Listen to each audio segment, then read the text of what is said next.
Hi everyone, thank you for your patience. We're going to get started with today's press release. Before we get started, for anyone unaware, today is Nakba Day, which is the 76th commemoration of the 1948 catastrophe. And I'll hand it over to one of our students for opening statements.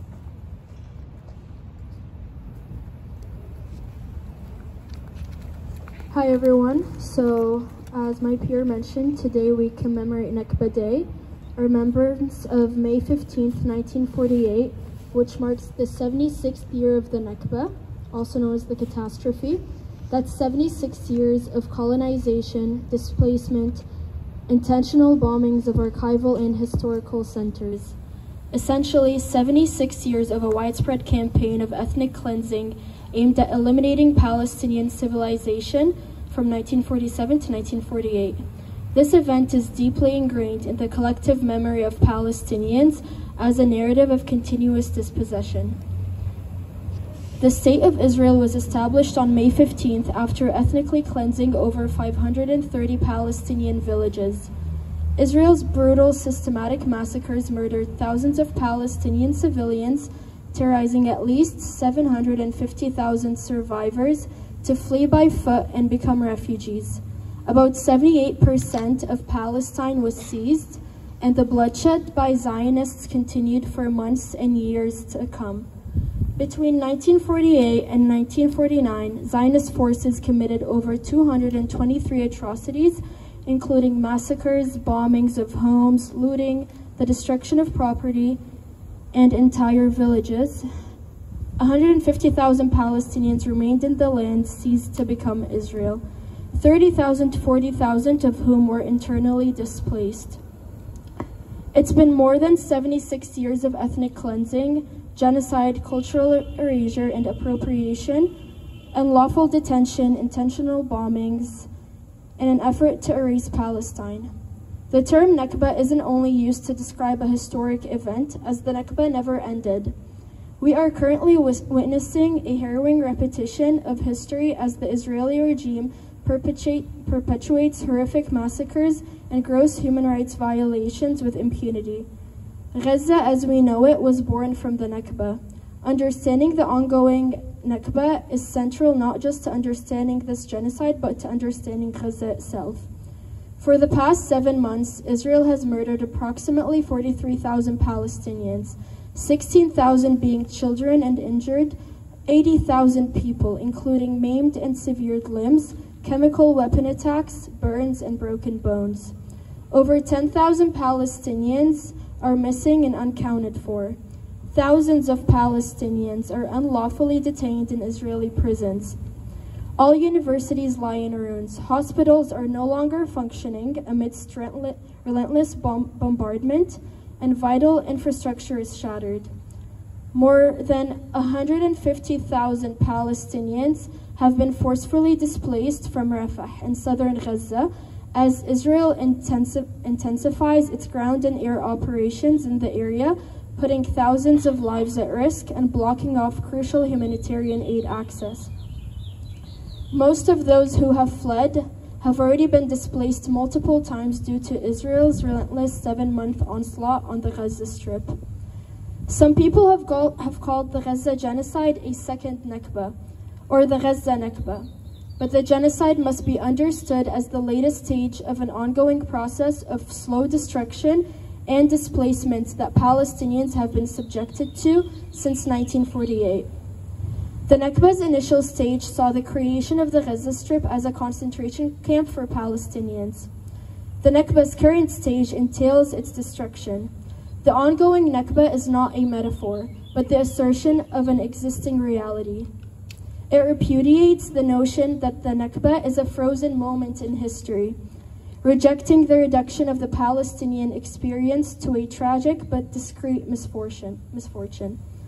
This is why Nakba Day isn't only a day of mourning for a past injustice. It's a day of renewal of the struggle to end the ongoing Nakba and return to a free homeland. The ongoing displacement of the Palestinian people is a reminder that the struggle for justice knows no end. Our university teaches us about democracy and human rights and international law, but hypocritically invests in companies that contribute to Israeli war crimes and foreground the continued Nakba, the worst kind of genocide in the 21st century. Anybody who believes in freedom, human rights, democracy, and international law, which is violated by Israel every day, should be standing with Palestinians. We will continue to struggle, and in every way possible, struggle on the ground, struggle in the media, with our narrative, and we will not stop struggling until our liberation, and until Palestine is free. Thank you.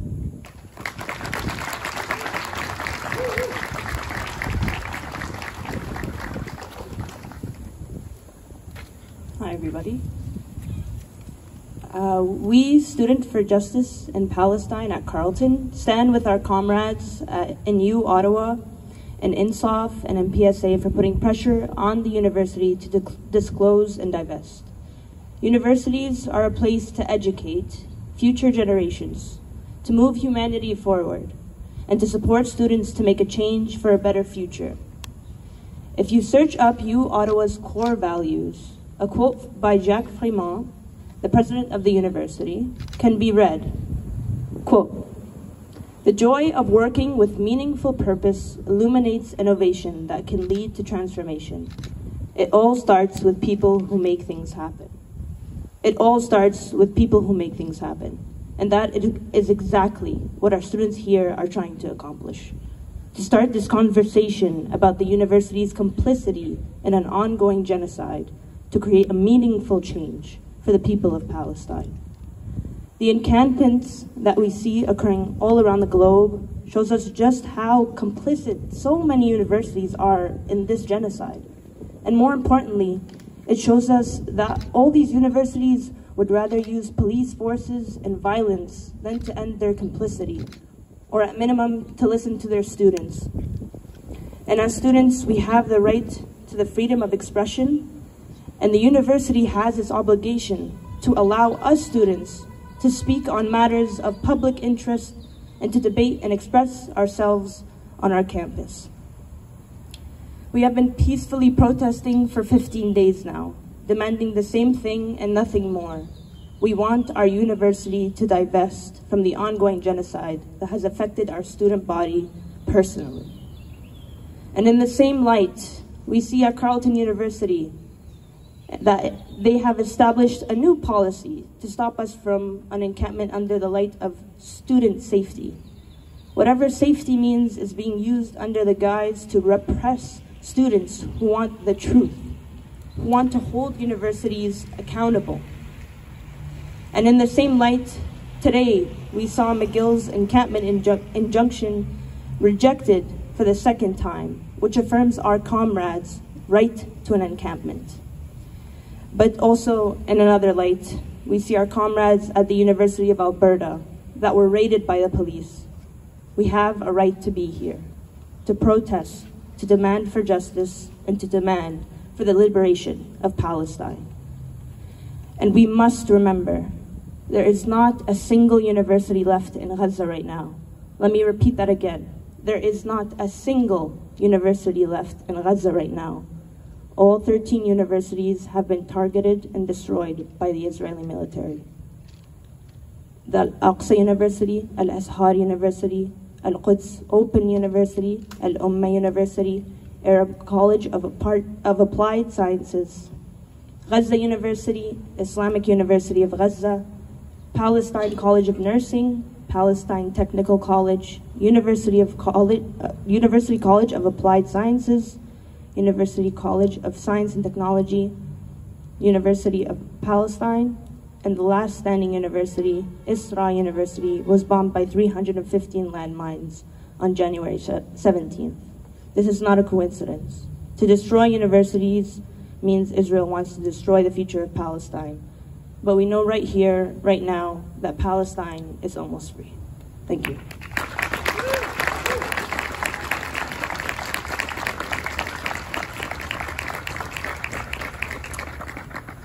Bonjour tout le monde, je m'appelle Susan Spronk, je suis la présidente sortante de l'Association de professeurs de l'Université d'Ottawa My name is Susan Spronk, and I'm the past president of the Association of Professors of the University of Ottawa. On représente 1300 professeurs réguliers temps plein et aussi les bibliothécaires académiques à l'Université d'Ottawa. We represent 1,335, actually, full-time regular professors and academic librarians and language teachers at the University of Ottawa. Je suis ici aujourd'hui pour lire l'annoncé sur le droit de manifester sur le campus. So I'm here today to read a statement that appears on our website on the right to protest on campus. And I will proceed in English.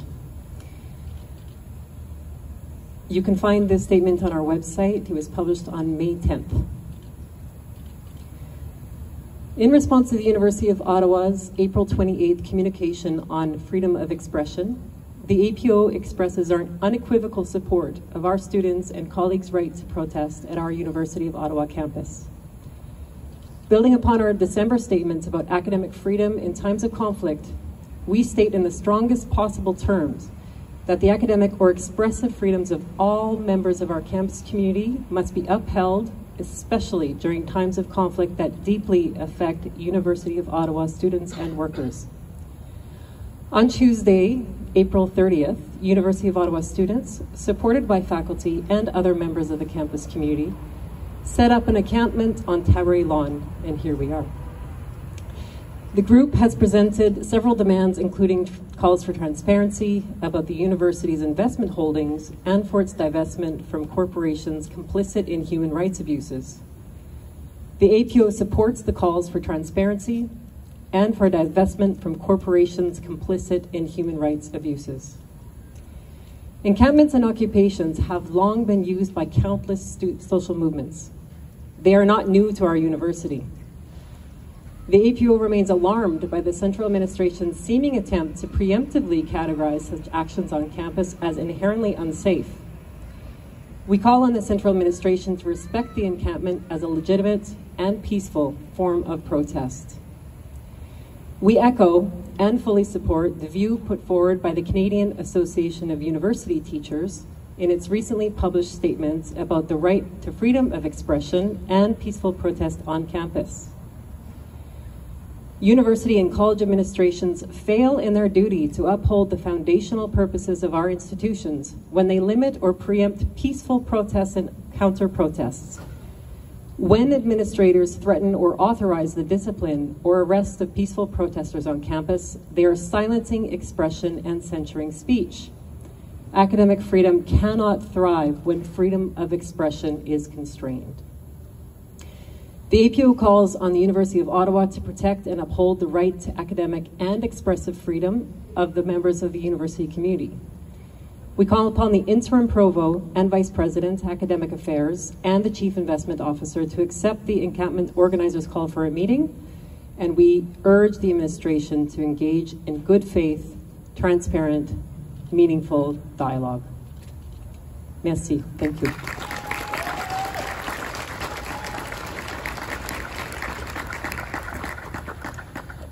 Hey folks, my name is Nir. I'm the president of Independent Jewish Voices at Carlton.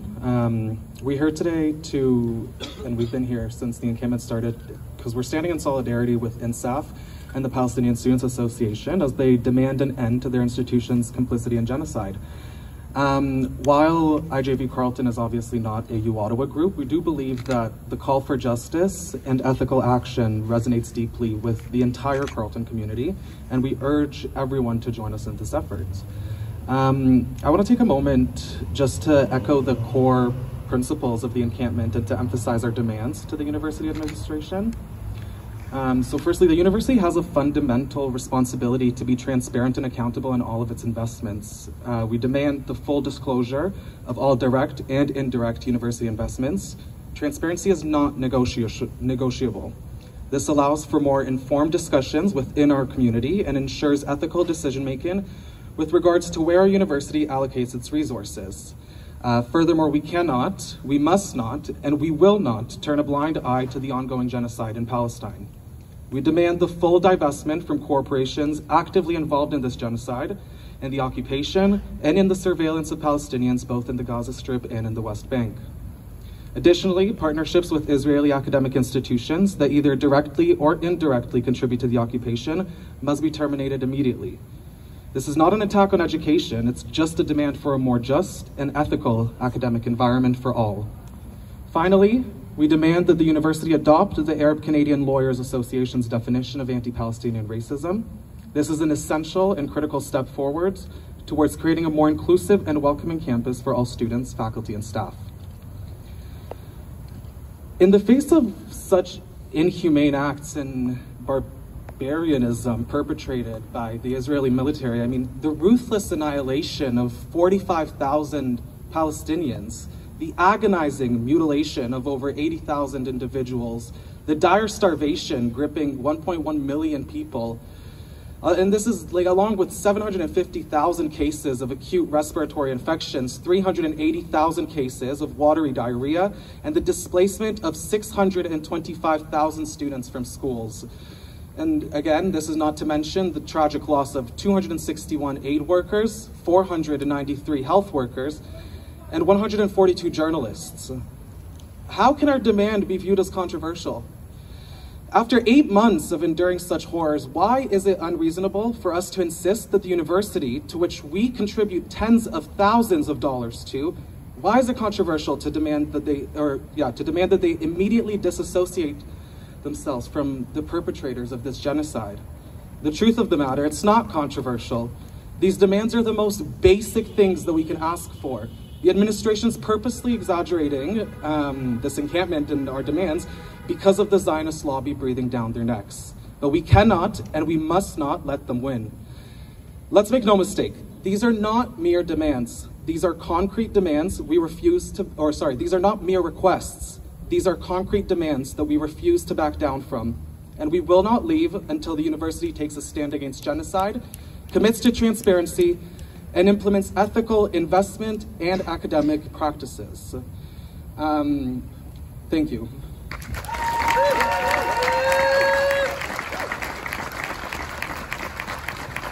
Thank you to everyone here on the table. My name is Sumayya. I'm the president of INSAF, and I'll be talking to you about our engagement with the university so far. After 16 days of occupying Tabaré Lawn in response to the university's complicity to the ongoing genocide of Gaza, as well as the occupation of Palestine, we finally were able to meet today with the Chief Investment Officer, François Dion, to discuss our demands. This comes after numerous attempts to meet with the university administration through back and forth emails and empty meetings designed to waste our time.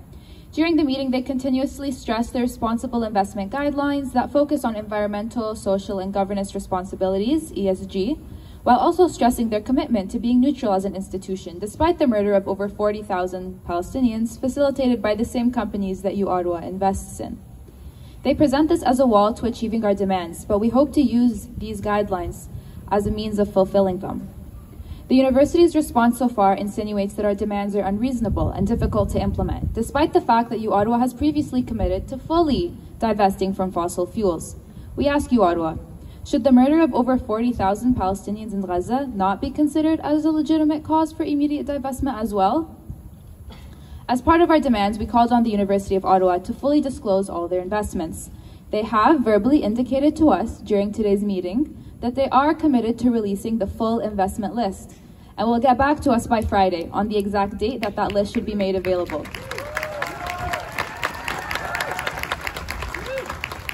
Additionally, we've demanded that the university officially adopt the Arab Canadian Lawyers Association's definition of anti-Palestinian racism to ensure the safety of Palestinian students on campus. What we got back on this was that they would let us know on Friday what dialogue could be started regarding this meeting, but nothing else further. As our main demand, which is the immediate divestment from any and all corporations involved in the surveillance, occupation, and murder of Palestinians both in Gaza and the West Bank, the administration did not provide us with any clear answers today regarding these asks. However, they have offered a follow-up meeting tomorrow, where we intend on further discussing our exact divestment demands and how they can be implemented immediately. While we are aware that disclosure is only the first step in our demands for the University of Ottawa to end its complicity in the current genocide of Gaza and the continued occupation of Palestine, we want to thank our student body and broader community, the students from U Ottawa and around the city, the faculty of Palestine, and unions like CAPE, APUO, UOSU, among others, for supporting us in reaching this first step and for their dedication to this encampment, and pressuring the university to do the right thing. We are all well aware that this progress did not come from the university's own conscience, but rather it's a direct result of our people power and our refusal to stand by and allow this university to continue business as usual. As always, since day one, our demands remain clear and we remain committed to this encampment until all our demands are met. With every passing day, the martyr count in Gaza rises and the situation on the ground in Palestine becomes even more dire. Therefore, our schedules have been cleared and we will remain firmly rooted here, demanding that the University of Ottawa immediately prioritize human life and support their students in standing on the right side of history.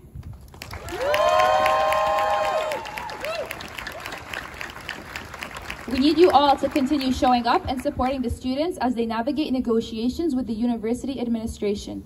Our power is in numbers. Our power is together until liberation and return.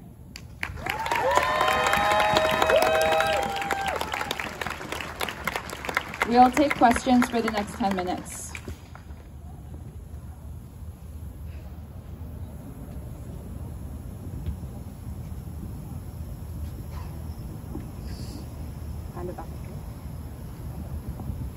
We ask that if anyone has questions that they come and line up over here, or actually over here is probably more convenient. I will take questions for around 10 minutes.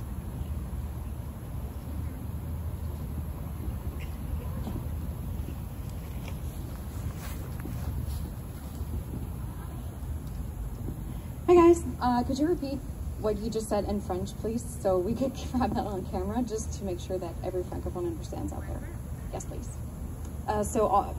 With regards to all the demands to the university, what the university said back, that kind of thing. Thank you.